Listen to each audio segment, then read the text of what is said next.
I haven't had any coffee yet today, so bear with me. So who the hell am I? Nate Hill is here. We are live in Moab, Utah at the edge of the beautiful Slick Rock Bike Trail. Pretty much a giant skate park, super fun to ride. I'm going to do a bike check for you guys today. You're probably here watching because you've been checking out my Follow Cam Friday video series. I do a new video every Friday, shredding trails with my friends, pretty basic concept. Just having fun on the bike. And turns out I got a lot of questions as to what bikes I've been running, so I'm going to start doing a series of bike checks for you guys. You can check out my rigs. You can leave me questions in the comments if I don't answer everything in this video. Alright, so here we have one of my bikes. This is a Yeti SB4.5c, 4.5 inches out back, 114 for you that enjoy the metric system like I do. I've paired it with a 140 fork.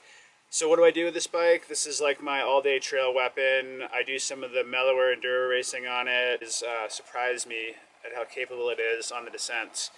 I have no problem hucking this thing 10 feet to flat, and it takes it. I don't even know how that's possible. Alright, so let's talk about the suspension here. Out back, I do have a RockShox Monarch Plus.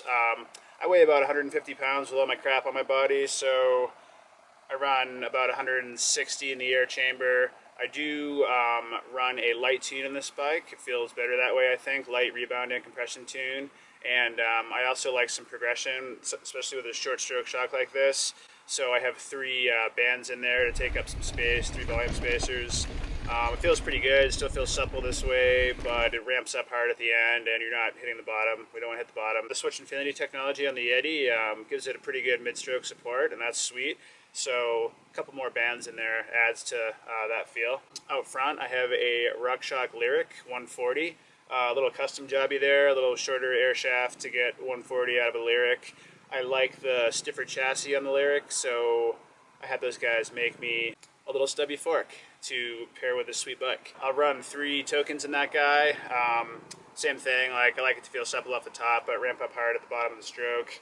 I run about 85 pounds in that thing. I usually run my low speed compression a couple clicks from all the way closed, and I always run my high speed all the way open, unless I'm on a road.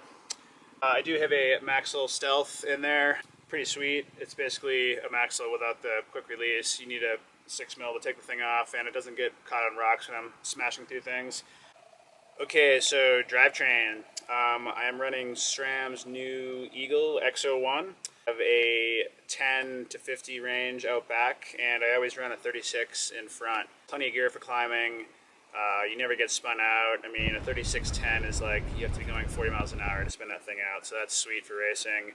I also have the granny bailout if I need to for going uphill, like the old XX1 stuff was, except it's got another gear, so that's perfect for what I'm doing here. I have a custom chain guide that my friends over at Yeti helped me fabricate. Basically mounts into one of the shock pivots, and I do run a MRP top guide just for a little bit of added security. It doesn't weigh anything. I've run chain guides for 20 years. I always have run single rings on all my bikes for the whole time I've been mountain biking. This is like not a new deal to me. You just run a chain guide because you do. The SRAM stuff works great. You probably won't lose your chain, but that one time that you might, you want to have a guide on there, and that's how that goes. So, wheels. I'm running SRAM Rome 50 aluminum wheels. Good combination of weight versus durability. Pretty much beat on these things, and they hold up just fine for enduro racing, trail riding, that sort of thing. They're reasonably light and snappy. They're really laterally stiff, but they're vertically compliant, so they don't beat you up when you're descending, and you don't get bounced around when you're cornering really hard. They feel stiff and great, so run those. Of course, wrapped in Maxxis tires. I've generally been a minion DHF guy for this whole season. I like the 2.5c tubeless ready EXO out front, running an Aggressor 2.3. I kind of go back and forth between the double down casing and the EXO casing depending on what I'm racing or what I'm riding. If I need a little more flat protection, I'll put that double down on there and give her hell and smash everything I can find. Yeah, the Aggressor was a kind of newer tire this year, I guess, and I've been running that a ton out back for most of the riding that I do. It's pretty sweet for just about everything. Good all around rear tire. Alright, brakes. Guide Ultimates with the carbon lever. They feel great. I run 180 rotors front and rear just to keep things simple on all my bikes basically, so I can switch things around, whatever. Makes my life easy. I always run metallic pads. They make a little more noise, but they last a lot longer, and I like the feel of them over the organics personally. You run a dropper post, right? You better run a dropper post. Reverb, 125 Outback's got me covered. I couldn't ride a road bike without a dropper post. I'd just crash everywhere. I don't know what I would do. Saddle, SME3 Ergon Pro. Basically a good, durable, comfortable saddle. The best saddle, I always say, is one that I don't even have to think about. I just sit on it and it works. It's sweet.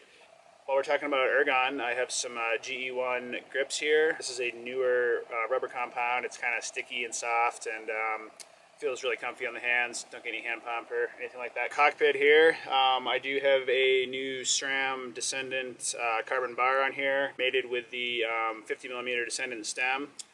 The bars are 750, pretty standard width. I like to run all the same bars on all my bikes, keep all the widths the same, so nothing feels crazy when you're switching back and forth. I run a 50mm stem on this bike. 50 is good for about everything I do. I do run a power meter. Stages makes wonderful power meters. It's on my non-drive side crank arm, nice and safe in there. Quiet. I'm not a huge numbers geek, but it is good to have some data. It's basically just a tool to help you determine what the hell's happening in your race runs, because you get to the bottom and you're drooling and you don't know what happened. So yeah, I've been enjoying using that all year, and it'll help me prepare for next season properly. All right, everybody, thanks for watching. If you guys have any questions, you can leave them in the comments. I'll try to answer as many as I can. Check out my Fall Camp Friday video series. New episodes every Friday. Shredding trail, laughing at my friends. Good times. Subscribe to my channel. Now I'm going to Love Muffin to get coffee. Love Muffin.